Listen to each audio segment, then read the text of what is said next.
চায়নি। তোমার দেখা নাই রে, তোমার দেখা নাই। এইসব ফাঁকা আওয়াজ দিয়ে কিছু চটি চাটা মিডিয়াতে লাইভ করা যায়, মাঠে দাঁড়ানো যায় না।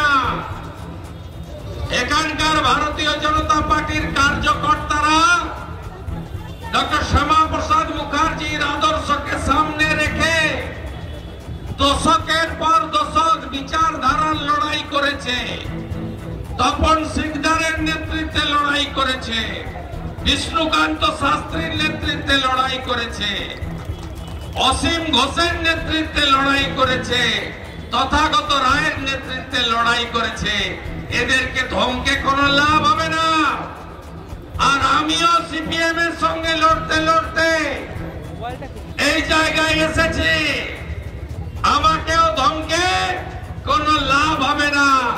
11 সালের পরে আসা ভাইপো মাল হাত কেটেছি আমরা, কই খাচ্ছ তুমি? এখানে যারা আছে কেউ প্যারাশুটেও নামেনি, লিফটেও ওঠেনি, আমরা সিঁড়ি ভেঙে ওঠালো। তাই সার্টিফিকেট দেখতে কেউ চায়নি।